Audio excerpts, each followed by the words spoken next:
మనము సామెతల గ్రంథము 3వ అధ్యాయము 6-5 వచనాల్లో మనం చూస్తాం. సామెతల గ్రంథము 3వ అధ్యాయము 5-6 వచనాల్లో, నీ స్వబుద్ధిని ఆధారము చేసుకొనక నీ పూర్ణ హృదయముతో యెహోవా యందు నమ్మిక ఉంచుము. నీ ప్రవర్తన అంతటి యందు ఆయన అధికారమునకు ఒప్పుకొనుము. ఈ మాట చూడండి, అప్పుడు ఆయన నీ త్రోవలను సరళము చేయును. దేవునికి మహిమ కలుగును గాక. దేవుని ఆశీర్వాదం మనం పొందుకోవాలి అని అంటే మనము ఏం చేయాలి అని అంటే, ఇక్కడ మొట్టమొదటిగా అతి ప్రాముఖ్యమైన మాట అక్కడ వాడబడింది ఏంటంటే, దేవుని కార్యాలు నీ జీవితంలో జరగాలి అని అంటే కనుక నీవు నీ సొంత బుద్ధిని ఏం చేసుకోకూడదు, ఆధారం చేసుకోకూడదు. దేవుని కార్యాలు మన జీవితంలో జరగాలి అంటే, మన త్రోవలు సరళం చేయబడాలంటే, నీ మార్గాలు ఇప్పుడు దాకా ఉన్నటువంటి మార్గాలులా కాక నూతన మార్గాలు నీ విషయమే నీ దేవుడు నీకు సిద్ధపరచాలి అని అంటే, అద్భుతమైన ఆశీర్వాదాలు నీ కొరకు దేవుడు సిద్ధపరచాలి అని అంటే కనుక ఎప్పుడైనా మనము ఏం చేయాలి అని అంటే, మనము దేవుని మీద ఆధారపడాలి. దేవుని స్తోత్రం కలుగును గాక. ఇక్కడ స్వబుద్ధి మీద ఆధారపడి మనం ఏది చేసినా మనము దీవెన పొందలేం. కాబట్టి ఎప్పుడైనా సరే దేవుని మీద మనం ఆధారపడినప్పుడు మన సొంత బుద్ధి అంటూ మనకు ఒకటి ఉంటుంది, అవునా కదా?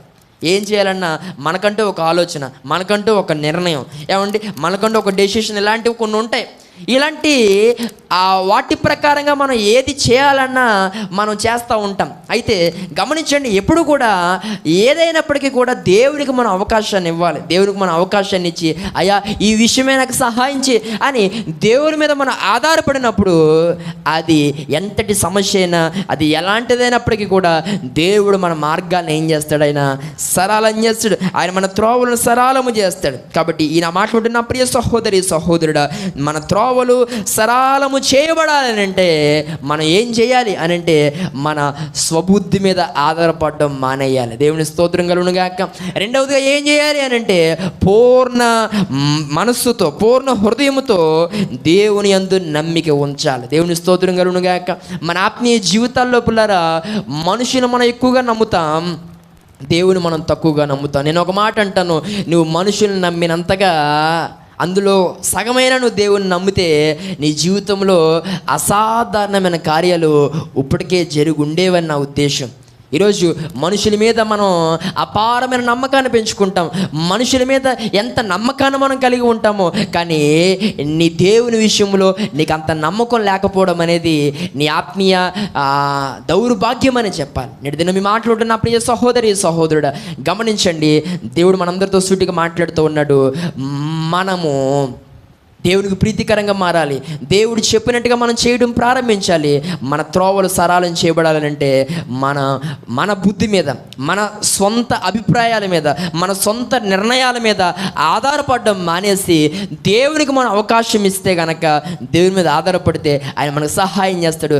రెండవదిగా పూర్ణ హృదయముతో, అంటే అరకొరగా కాదు, అంతంత మాత్రం కాదు, ఏమన్నా పైపైన కాదు, ఏమన్నా హృదయపూర్వకంగా మనము దేవుని యందు మనం నమ్మిక ఉంచాలి. నమ్మిక ఉంచితే కనుక తప్పకుండా మన త్రోవలు సరళం చేయబడితే, నమ్మిక ఉంచేటువంటి ఆ విషయంలో ఎంత మాత్రం మన ఆత్మీయ జీవితంలో సందేహం అనేది ఉండకూడదు.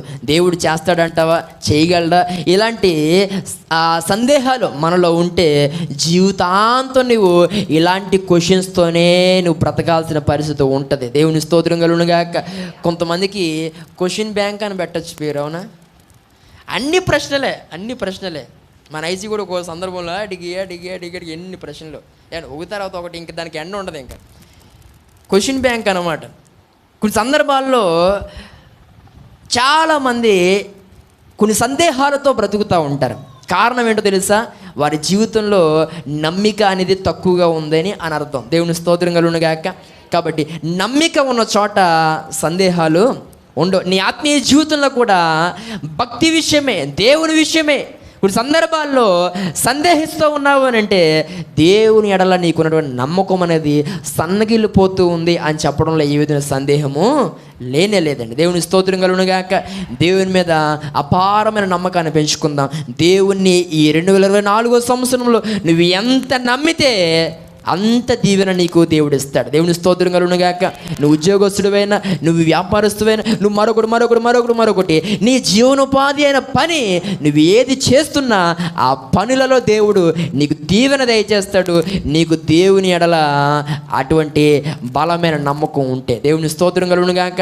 ఈరోజు త్రోవలు సరళం చేయబడాలి. ఒకవేళ నువ్వు చేస్తున్నటువంటి ఆ జీవనోపాధి అయిన పనిలోనే చక్కని త్రోవలు నువ్వు చూడాలి అని అంటే, చక్కని విధానం అనేది నీ పనిలో నువ్వు చూడగలగాలి అని అంటే కనుక దేవుడు నీకు సహాయం చేయాలి. దేవుడు సహాయం చేయాలి అని అంటే ఆయన చేయగలడనే నమ్మకం నీలో అంత బలంగా ఉండాలి. దేవుని స్తోత్రం కలుగును గాక.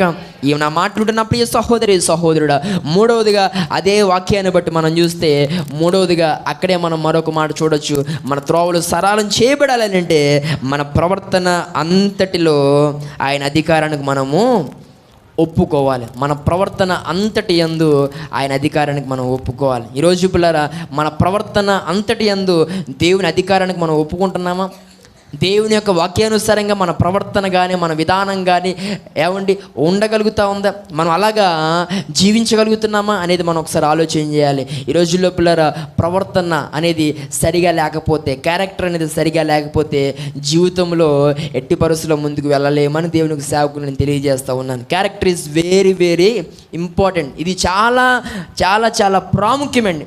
కాబట్టి క్యారెక్టర్ని పాడు చేసేసుకుంటే ఖచ్చితంగా రాబోతున్న దినాల్లో ఎంతో తీవ్రమైన నష్టాన్ని మనం చూడాల్సిన పరిస్థితి వస్తుంది. కాబట్టి ఒక ఘనమైన ఆశీర్వాదం మనం పొందాలి అంటే కనుక దేవుని యొక్క వాక్య ప్రకారంగా మన క్యారెక్టర్ను మనం డిజైన్ చేసుకోగలిగితే, మనకు ప్రవర్తనను మనము ఆ రీతిగా మనము సెట్ చేసుకోగలిగినప్పుడు దేవుడు మనకు సహాయం చేస్తాడు. దేవుని స్తోత్రం కలుగును గాక. ఈ నా మాటలు నా ప్రియ సహోదరి సహోదరుడా, దేవునికి వాక్యం సెలవిస్తూ ఉంది. ఈరోజు వంకర త్రోవలో ఏం చేయబడాలి? సరళం చేయబడాలి. గతించిన సంవత్సరం అంతా, గతించిన కాలం అంతా వంకర జీవితాన్నే జీవిస్తూ వచ్చు, ఆ వంకరి తత్వాన్నే కనపరుస్తూ వచ్చు, ఆ వంకరి బుద్ధినే నువ్వు నీ యొక్క జీవితంలో నువ్వు ప్రదర్శిస్తూ వచ్చు. కానీ ఈ యొక్క సంవత్సరములో దేవుడు నీ నుండి ఒక నూతనమైన భక్తిని ఆయన కోరుతా ఉన్నాడు. ఆ భక్తి ఎలా ఉండాలని అంటే దేవునికి ఇష్టమైన త్రోవలను నడిచే వ్యక్తివి కావాలి. దేవుని స్తోత్రం కలుగును గాక. ఈయన మాట్లాడుతున్న ప్రియ సహోదరి సహోదరుడా, మనం ఎప్పుడైతే అలా జీవించగలుగుతామో దేవుడు మన కొరకు దాచి ఉంచినటువంటి ఆ గొప్ప ఆశీర్వాదాలు మనం చూడగలుగుతామని దేవునికి సేవకునిగా నేను తెలియజేస్తూ ఉన్నాను. దేవుని స్తోత్రం కలుగును గాక. కాబట్టి వంకరి జీవితం మనకు ఆశీర్వాదము కాదు. మనమందరం కూడా పౌలును ఆలోచన చేస్తే, అతడు సౌలుగా ఉన్నప్పుడు అతని జీవితం అంతా వంకరి జీవితమే. దేవుడు ఒకానొక రోజు ఒక బలమైన దెబ్బ కొట్టినప్పుడు అతడు కండ్లు పోగొట్టుకున్నవాడే, గుడ్డివాడిగా అక్కడికక్కడికే తిరుగులాడుతూ ఉన్నప్పుడు ఆయన తీసుకెళ్ళి ఒక రూమ్లో పెట్టారు. దేవుని యొక్క స్వరము వినబడుతూ ఉంది. ఎప్పుడైతే ఆ మాటకు లోబడి అతడు తిన్ననిది అనబడిన వీధిలోనికి వచ్చాడో అప్పుడు తన జీవితం అంతా కూడా మారినట్లుగా, తర్వాత అనేకులకు మాదిరికరంగా ఉన్నట్లుగా మనం చూస్తున్నాం. ఈ యొక్క పౌలు సౌలుగా ఉన్నప్పుడంతా కూడా వంకర జీవితమే. కానీ ప్రభువును తెలుసుకుని తిన్ననిది అనబడిన వీధిలోనికి అతడు వచ్చాడు. వచ్చినప్పుడు జీవితం ఎంతో ఆశీర్వాదకరంగా మారినట్లుగా మనందరికీ తెలుసు. నేటి దినాన మన జీవితం కూడా అంతే. మన పరిస్థితులు కూడా మారాలి అని అంటే వంకరి జీవితాన్ని విడిచిపెట్టి, ఆ పరిస్థితిని విడిచిపెట్టి తిన్ననిది అనబడిన ఈ దేవుని మార్గంలోనికి వస్తే, దేవుని త్రోవలో నువ్వు మునుపు నడిచినట్టు కాక ఇక నుండైనా సరిగా మనము నడవగలిగినప్పుడు దేవుడు మనకి సహాయం చేస్తాడు.